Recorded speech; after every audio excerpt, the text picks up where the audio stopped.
I wanted to play Death and Request so badly. I actually forgot to play during the night. My reson's probably already full. But I'm trying to play as early as I can right now as well. Anyway. Trying in vain.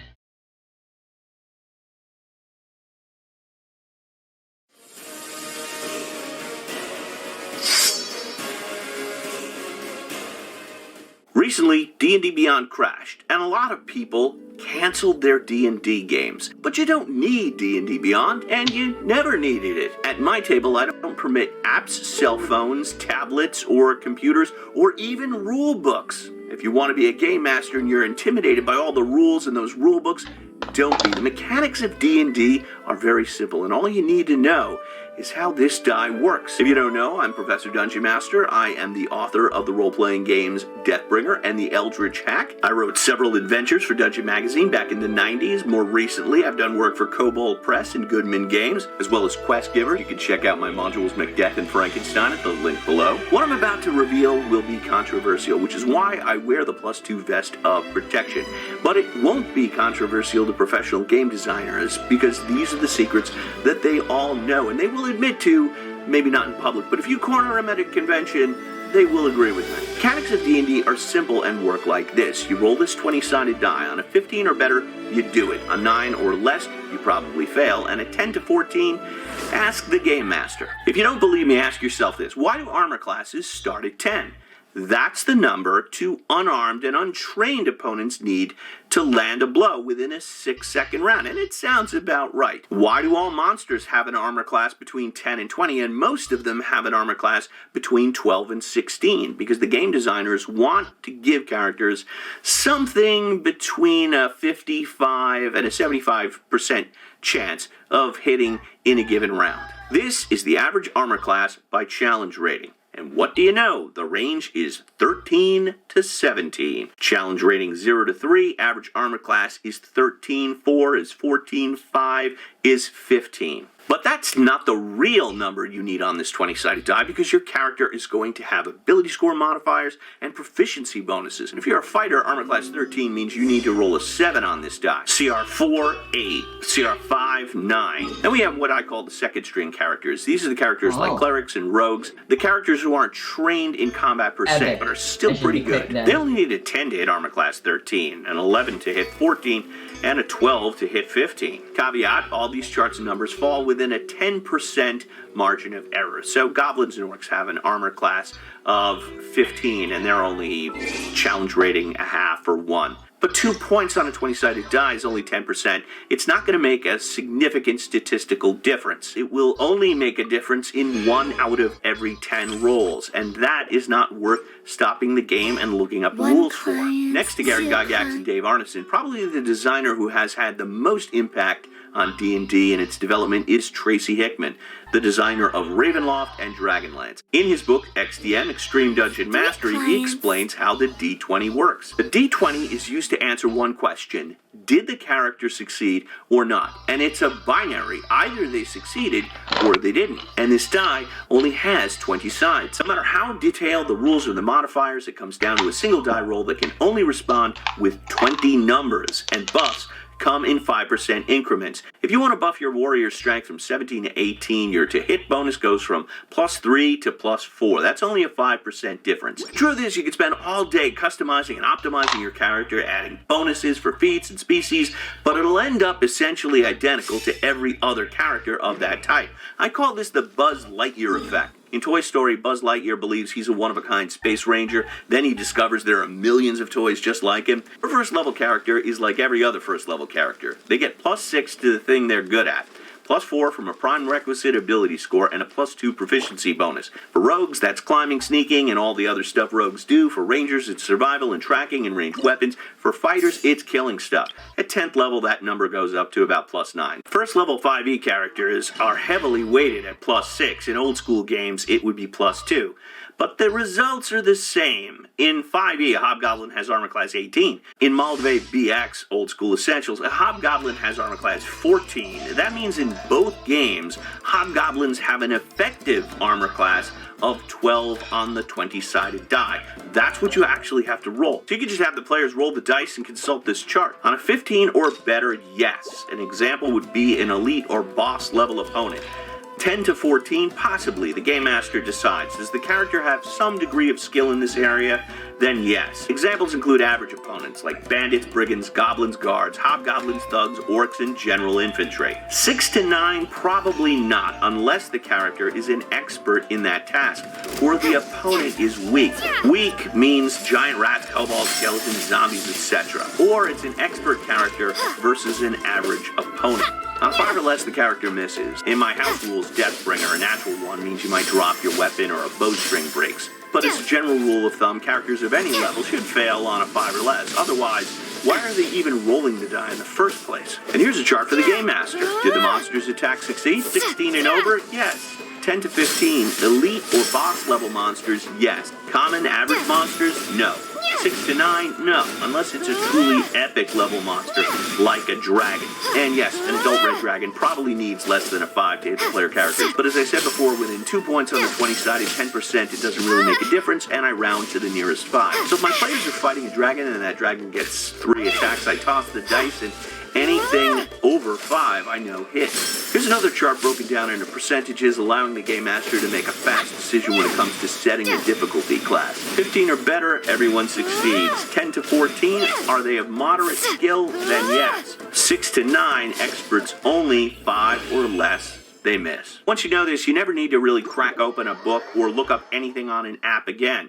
Remember, if it's within 10% on the 20-sided die, it really doesn't make a statistical difference. So if D&D Beyond crashes or you're a new Game Master, don't be intimidated. Use these charts and learn how to wing it. The more you use this and the more you just decide things on the fly, the easier it will be. And your players are going to have fun because they don't have to wait to look up rules. At least, that's what I think. What do you think? Please share your tips and hacks in the comments below. If you want to pick up Deathbringer or the Eldritch Hack, you can check that out at the links provided below to DriveThruRPG. And you can support my work and get all the charts you saw in this video on Patreon. I'll see you soon. May all your rolls be 20. Deathbringer here, searching for a last-minute Valentine's Day gift. Give her what she really wants. New carbon fiber cookware? No. A whiteboard where you can write helpful messages? No. Get her a copy of Deathbringer RPG. Quality rules for the discriminating gamer with art and layout by Runehammer. Believe me, it's a gift she'll never forget. Get it today at DriveThruRPG and watch more Dungeon Craft.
The fuck, just the shell? No nut?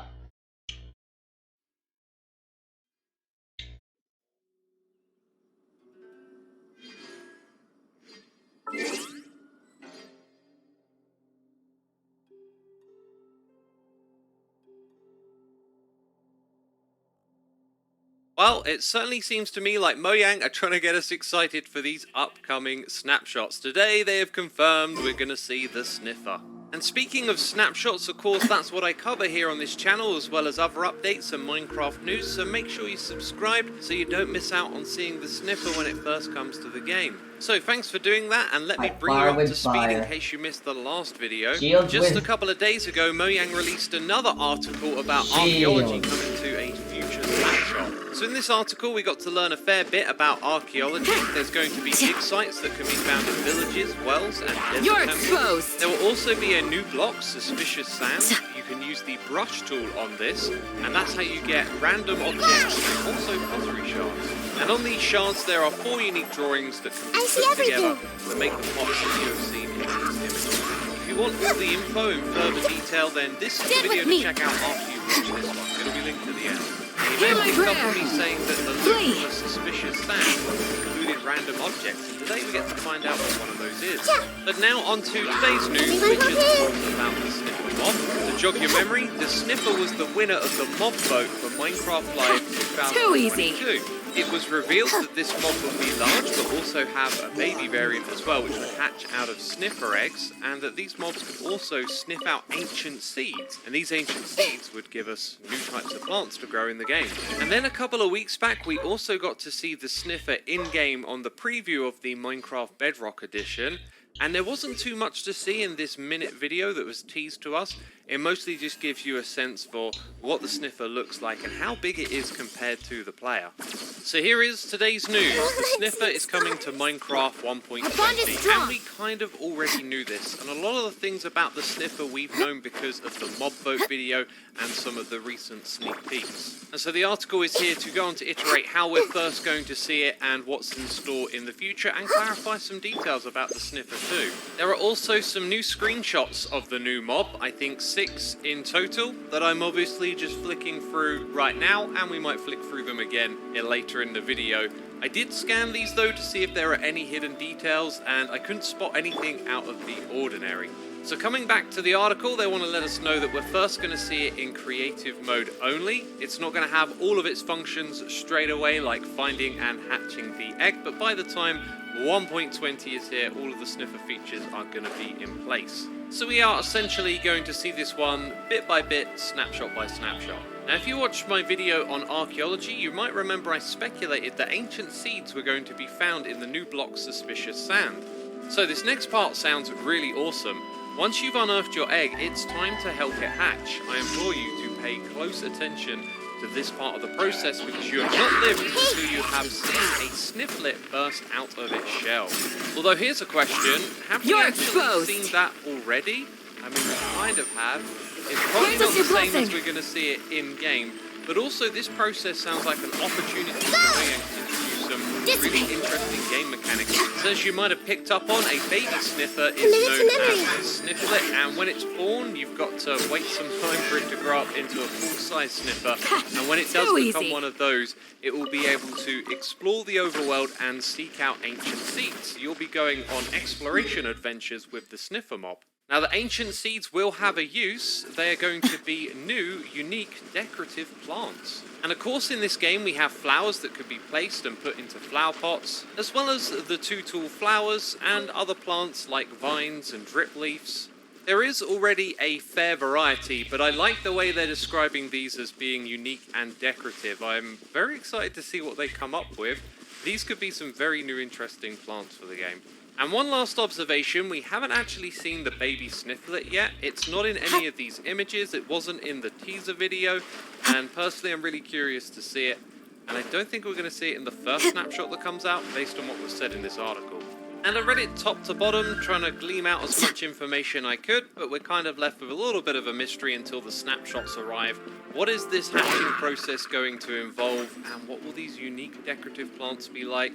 Also, sniffing out ancient seeds and going on adventures. 3 big things to look forward to. Anyways, I'd love to hear what y'all make of this, so leave a comment down below if you want to share your opinions, leave a like to support the video, and of course subscribe because, you know, in a couple of days we're potentially going to see this and archaeology in a snapshot, and I will be covering it here on my channel. So, thanks for watching, and I'll see you later. Bye-bye.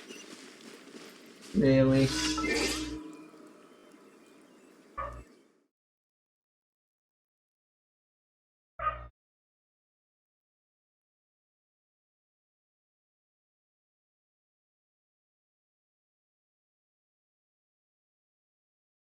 Today we're speedrunning through Stick War, the game where you murder a bunch of stickmen because, I mean, why not?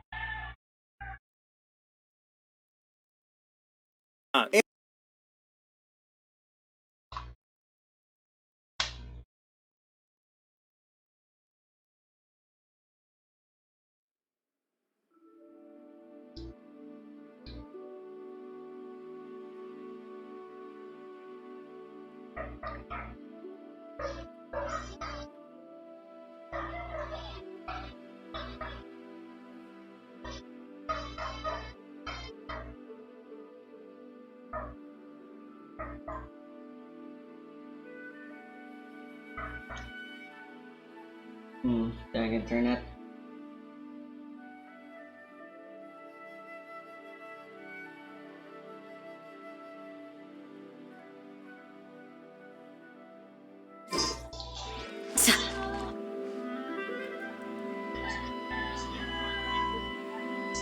Because, I mean, why not? And we'll start our speedrun as soon as we click on our difficulty. Right away, we want to click ready up, go to the first level, and it tries to give us a tutorial, but we kind of just skip that because I already know how to play the game. I mean, I'm speedrunning it. I kind of hope I already know how to play it. And we're going to take control of our first unit. You can either let these units do whatever they want, or you can take control of them yourself. And it's always a better idea to take control. You're exposed! Because they're going to be able to do more damage, and it's just going to be better. I mean, I trust myself more than Get just with some me. random computer, so that also makes sense. And yeah, we can just head over here. Their people are going to run away from us for some reason, and then we can start attacking their statues. The way to win each level is to destroy their statues. Commit it to memory. And destroy yours. So for the speedrun, we have the strategy of just kind of bum rushing it. It worked out pretty well. And there we go. Their statue is almost out of health. We did it in a pretty quick time. And we move on to the next level. But before that, we're going to increase our guys' Damn it. speed so they're able to go faster. Obviously, because that's kind of what increasing speed does. And for the second level, this is basically an auto-scroller. So some of these levels are levels where we get ambushed. And this is where we just have to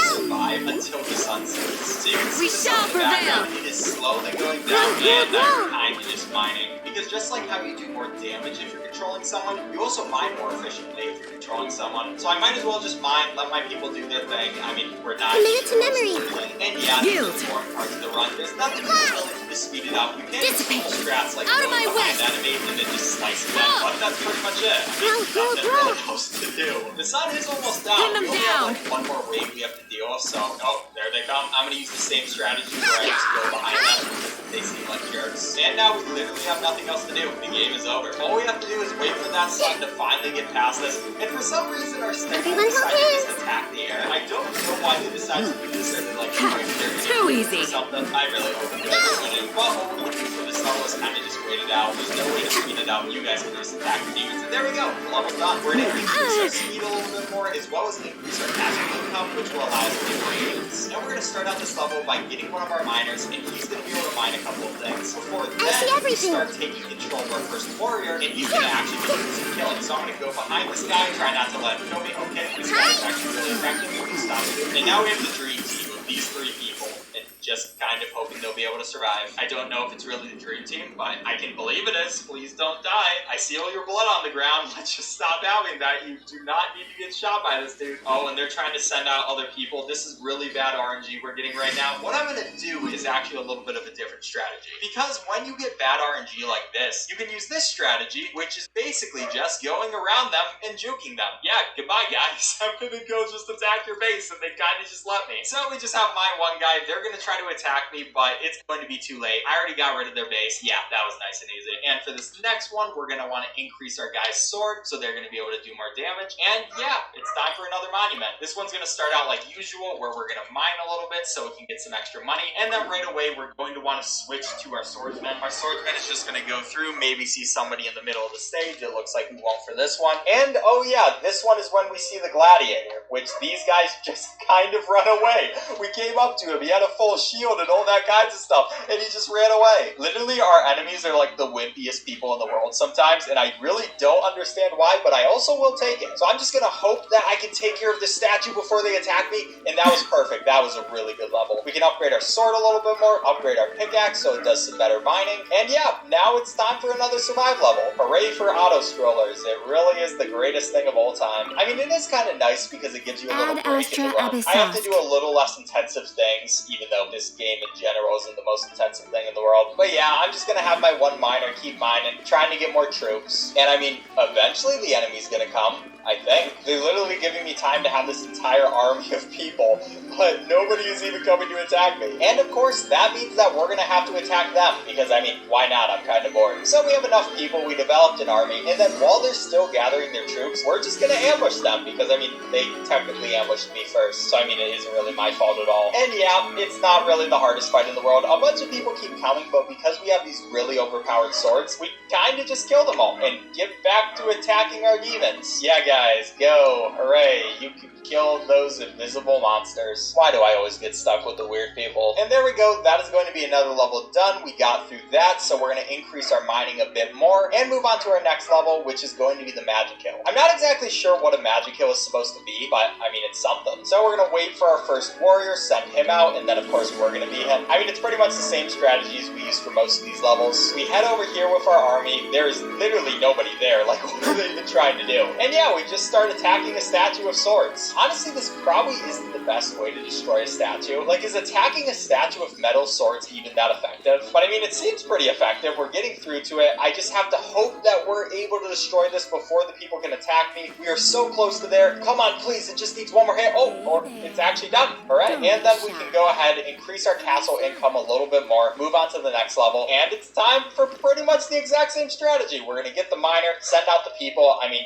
you already get it at this point. I don't think I have to explain anymore. But there is going to be one person who tries to come towards me. The thing about controlling your character, though, is you don't really have to worry about that. You can attack the people before they get even close to you, and it's really nice, because why would I fight fair? I mean, this is Stick War. And we seem to have a pretty good status here. They're going to send out a bunch of people, which is really annoying, especially when they send out a bunch of smaller units at the same time. So what I'm going to do here is actually hold back my units for a bit so we can prepare a bigger attack. And of course, by a bigger attack, I mean sneaking behind their enemy lines. So we'll send out the stickmen, head over here, just juke all of them because that's the most beautiful thing in the world. And yeah, it's a free statue destroying day for me, except for these people. Please, just die. Alright, you're being very annoying. I'm trying to destroy your statue. You don't gotta do this. Seriously, they keep coming. What is wrong with you guys? Just let me kill you. Okay, finally we're able to take care of the statue. And there we go. That is going to be another level done. It wasn't perfect, but it was pretty good. And we can upgrade our mining bag a little bit. I probably should have done my castle income, but that's going to be okay because now we're on to the next one. Same little strategy. We're going to mine for a bit, send out our sword people. Don't worry because the strategy is going to switch up a tiny bit in a second, but I mean, you pretty much get what's the most efficient for this game. You can kind of just use this. They're so fast, they're able to do what they need to do. They scare away the gladiators for some reason, like they're such wimps. And we can just slowly whittle away on this statue. Nobody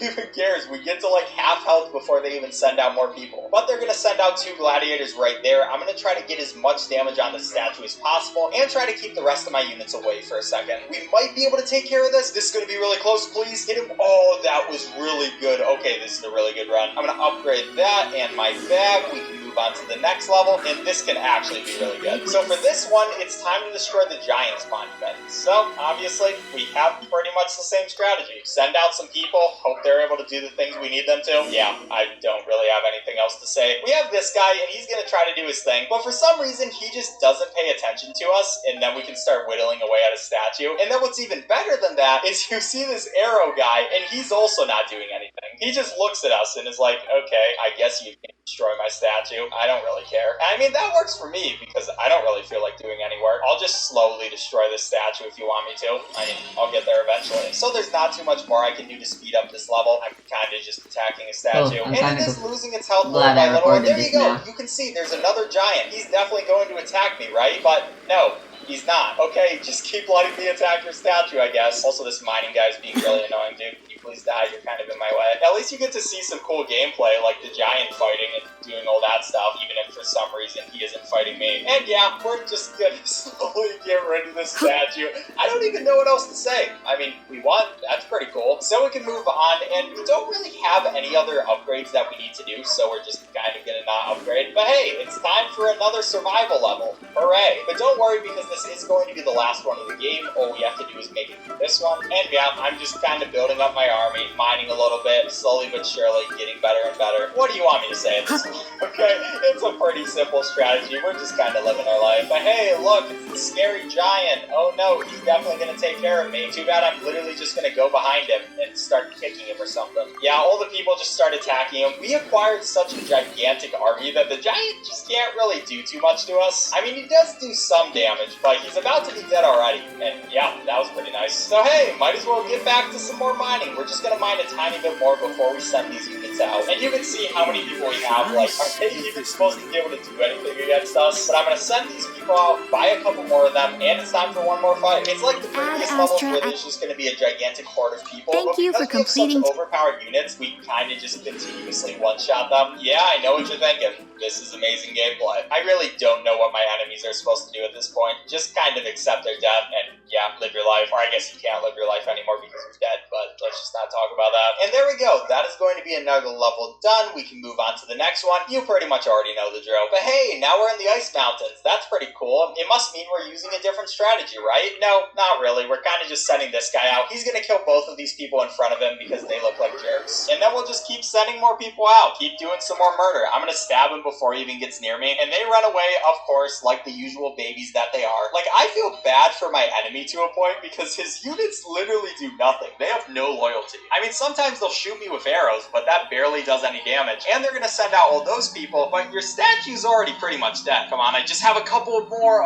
Okay, that was kind of sad. Looks like we're going to have to use the juking strategy. Sometimes you got to get down and dirty and do it yourself. So I'm just going to go around all these people. This is a lot of people. I don't even know if I can make it through. Please, no. Okay, we're going to try this juking strategy once more. I'm just going to go around. They'll all try to attack that guy. I can make my way through. Excuse me, I really don't want to fight. Please, just let me destroy your stuff. It's so close to being gone. They're all trying to attack me, but there it goes.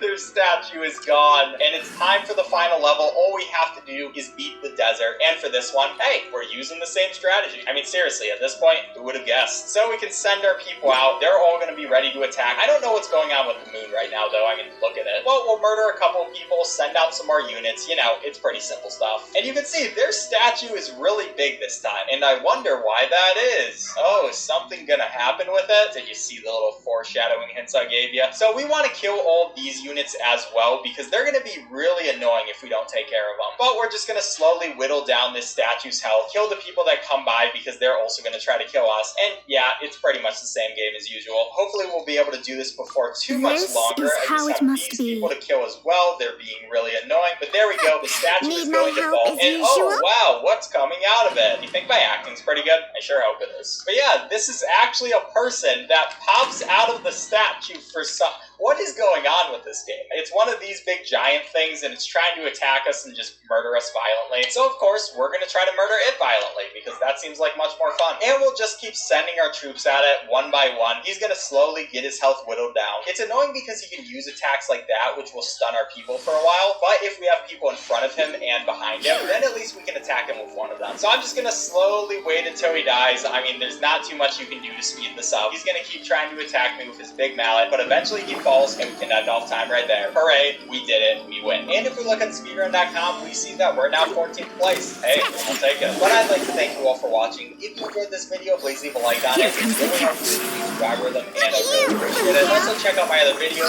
I do a lot of speedrun type content on this channel. So if you enjoyed this video, you might enjoy my others. And if you do, subscribe. Button enough chillin'. Thank you all for watching. I'll catch you next time. Time to go.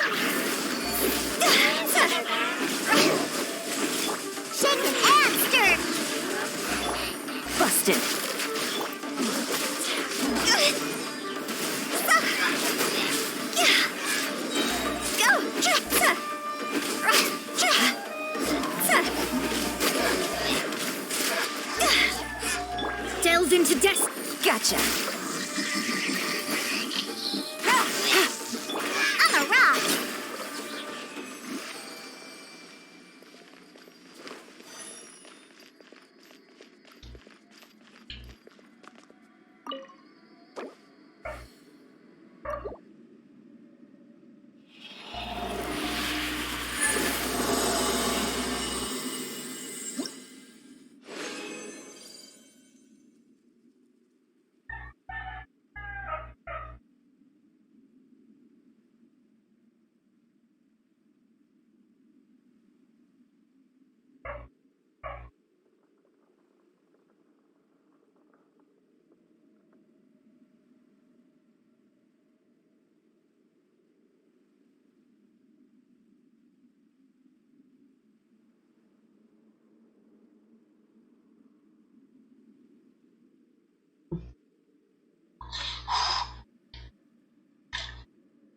I didn't want to make this video. I'm sorry if what I did offended you. I was in a dark place. I'm human. I was young and have now grown as a person. I have depression and anxiety. I'm the actual victim. I don't think I actually did anything wrong. I would never do the things it's been proven I've done. I'm gonna take a long 2-day break from social media. Buy my merch and subscribe. Let's get it, guys. That's a world record right there. World record.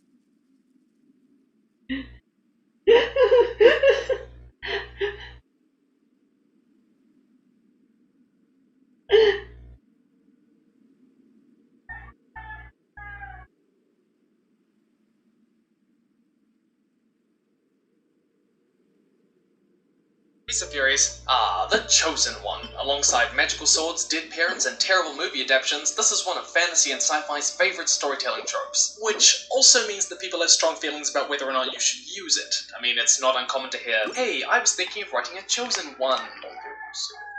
You are dead to me. But there is a world of difference between a trope that negatively impacts writing by its mere existence and one that just feels overused or feels unimaginative. So today we'll be talking about what makes them work and what makes them not work. But in particular, I want to talk about some less common things that writers might think about. We'll be breaking this down into 4 parts: supporting characters, destiny quests, character development, and narrative structure. Also, I'm really happy to say that today's video is sponsored by Verve. So Verve is a place where anime, animation, gaming, comedy, fantasy, and technology shows, including and a number of the stories I've actually referenced before in the on-writing series, like Fullmetal Alchemist Brotherhood, which you need to watch, and it's all in one environment. More on them later, but if you want to support our own Chosen One, destined to save all existence and demand country Subaru in Michigan, then go visit the link down in the description below for a 30-day ad-free trial. So, Chosen Ones and supporting characters. One of the underestimated effects of having a Chosen One in your story is its effect on the place of your supporting characters. Chosen Ones naturally feel a central point of tension in the narrative, that they're the only ones who can defeat the Lord, wield the Gauntlet of Power, or inherit the throne, deciding where the story is headed and who gets in the way. But that point of tension is usually focused around one character, otherwise known as the Chosen One. And that's all well and good, but it can leave the supporting characters with what feels like a minimal role, or one that's just reduced to them being the main character's backup dancers. If the Chosen One is the only person in the world who can resolve the central point of tension in the story, then the supporting characters can feel isolated from the climax to the reader. It can feel like they have no agency, that it doesn't matter whether they're there or not, because ultimately, if they aren't the Chosen One, then they can't play a consequential role. This is largely because the dramatic thread of the story has been built around the Chosen One's destiny, whatever it may be. So how do you involve supporting characters in the tension of a Chosen One's story? One of the best ways is to give each supporting character their own dramatic thread that builds alongside the Chosen Ones in the narrative. My favourite example of this is Guess What? Avatar: The Last Airbender, the godsend of storytelling. So the Avatar is the Chosen One, the only person who can defeat the Fire Lord, but the climax doesn't just revolve around that battle. The supporting characters in the story, Zuko, Katara, Toph, and Sokka, each have their own battles to fight, completely separate from any force of destiny that guides the battle between the Avatar and the Fire. While the sisters' tensions are built to a climax when Katara and Zuko take on Azula, Why? and Sokka's leadership is tested when they take on the battle fleet. More importantly, the story spent way more time emphasizing the tension between Zuko and Azula than it ever did the tension between the Avatar and the Fire. It was actually that battle completely unrelated to the Chosen One Written in the stars. Higher, confidence around supporting characters who are the characters that don't arise from the Chosen One's element. Not only does this give supporting characters involved in the climax, but it supports the agency of all characters. These threads Shadows can of relate Fate. to the Chosen One, but shouldn't be Decided by dependent on. destiny. For this, the reader is left feeling that the story Things are about to get dicey. Now, this is because Busted. even if the Chosen One fulfills their destiny, a large Gotcha. part of the tension that's been built Chicken around the story hamster. hasn't been satisfactorily resolved. Now, one way the authors put a twist on this is not to have one chosen character, but many chosen characters. Heroes of Olympus by Rick Riordan is one example of this, where each of the main characters play a role in the prophecy. You could even go full Old Testament and do the whole chosen people, or dial that up even higher again and have a chosen one within that chosen people. Secondly, Destiny Quests. When used well, the forces of fate and destiny can create interesting challenges for characters, but the difficult thing is, well, doing that right. So the trend of Chosen One stories has been that whatever the Chosen One has to do, it must be a good thing, because destiny, and who could possibly have a problem with destiny, right? And even if that destiny isn't entirely predictable, or maybe it has a prophecy that says someone will die, the characters still tend to agree that fulfilling that prophecy is a good thing, except for the bad guys, because it, usually ends up in them dying. Now, this setup isn't inherently a bad thing, but it's often criticized because it doesn't necessarily add anything to the narrative. Instead, it can undermine dramatic tension by making it so that when the heroes do succeed, the reader doesn't feel it's entirely because the characters fought for it, but because Chosen One. Or it can have the unintended effect of making the story morally simple, that one outcome must be good and the other outcome must be bad just because they're the Chosen One. This setup can come across as stale and predictable to readers, so let's talk about two interesting ways to distinguish a Chosen One story from this common setup. One way is to have them chosen for something that they actively want to stop, and this trope goes way back, like to the Greek story of Oedipus and beyond. But my favourite example of this is Supernatural, or as I like to call it, Love Conquers All, but I swear we're not gay, where the two main characters, Dean and Sam, turn out to be the Chosen Ones, destined to help bring the apocalypse, which neither of them want for the obvious reason that they sort of have a thing for being alive and existing. On top of that, one of them is destined to be the villain during it, and the other the hero, sort of. And in the lead up to all of this, they actively talked about how they were struggling with the idea that if destiny was a thing, then nothing they ever decided really mattered. It was a heartbreaking but beautiful moment when they managed to stop half of it coming true. Having the Chosen Ones actively oppose their chosenness complicates that central point of tension. It can add layers to the narrative, facilitating an interesting thematic exploration of free will. Beyond that, instead of weakening the dramatic tension, it adds to it by forcing them to fight against something that feels unstoppable. Destiny, either heightening that sense of achievement if they manage to avoid it, or making the emotional impact heavier if they follow it. On a side note, this sometimes manifests in the whole you can't avoid destiny storyline, which writers commonly handle by having the destiny I come won't try true, pitching just aggravate. not in the way that the characters or the Something's readers come up? expect. This is usually to do with a prophecy Chosen One, and while it does add a mystery thread to the narrative, it can yet feel stale because it often A, still makes the story morally simple, and B, still undermines dramatic tension by making the protagonist's achievements feel less their own. If you really want to set your story apart from this common setup, it may be more interesting to ask other questions. What's the fallout from avoiding destiny? What are the consequences? Maybe the prophecy will change in response, or it'll pick a new Chosen One, or fate will turn against the good guys entirely. And in the very rare case, the whole you can't avoid destiny story can appear in the antagonists themselves being the Chosen One, which makes it absolute hell for the main characters to defeat them, because who can control destiny? This is what happened in Spyro Dawn of the Dragon, where Malefor was the chosen purple dragon, destined to destroy the world, and Don't he actually fear, succeeded. Yo-Yo's here. The second way to make the destiny threat more interesting is to have a destiny that isn't inherently good or bad. This allows the author to give characters different perspectives on the Chosen One, to draw attention not from merely asking whether they can succeed in stopping or fulfilling their destiny, If you ever but want to asking trade whether that tactics, destiny I'm always should be ready. fulfilled, whether there are more pressing concerns, or whether the methods required to follow that destiny are even justified. Now, I don't think I've ever seen this idea fully explored before, but the closest that I could find to it is George R. R. Martin's In the A name Song of the of Ice and Fire. Prinzessin. In that story, there are a bunch of chosen ones, all chosen for different things, and not only does Cersei think that there are more pressing concerns for her to think about, but tensions rise between Davos and Melisandre over whether the methods by which the prophecy can be fulfilled are I want to justified help. or even moral, and Rhaegar may have thought that in order to fulfill fulfill it, he had to cheat on his wife, marry or kidnap a particular girl, and plunge the entire continent into civil war. The story isn't predictable and the tension is never lost for the reader because the question of whether the Chosen One will fulfill their destiny is just one of many dramatic threads around the whole concept. Likewise, The Matrix subverts the whole Chosen One idea in a really interesting way. There, it turns out that there have been many Chosen Ones in the past before Neo, but while fulfilling each of their destinies might save lives, it probably means sacrificing the last With sword comes shadow. Not only did other characters within the story disagree on the value of fulfilling it, but the Chosen Ones themselves disagree. Giving the Chosen One a morally ambiguous fate removes that sense of tension from asking simply whether the heroes will succeed in stopping or fulfilling it, which the reader knows that the heroes genuinely will, rather the central point of tension lies in the philosophical and character conflicts around the idea of the itself. This alone can make for a fascinating character-driven Chosen One story, and it allows the narrative to avoid binary dimensions of morality. Thirdly, character development and narrative structure, and I'm going to talk about these two things together because they're sort of intrinsically linked. Because conversely, having a Chosen One means that writers can run the risk of undermining character motivation and the ability of the reader to empathize with that character. This is because the cosmic wizards of fate don't always care about what's going on in the world when picking the Chosen One. Meaning it can come across as cheap if the only reason that this mysterious farm boy with 110% dead parents is the only one who has the ability to stop the Dark Lord is because Chosen One. Or that the only reason the main character begins the quest is because Chosen One. The problem with this narratively is that it reduces your protagonist to a placeholder character. The reader can feel that the character's actions have nothing to do with who they are as an individual, and this is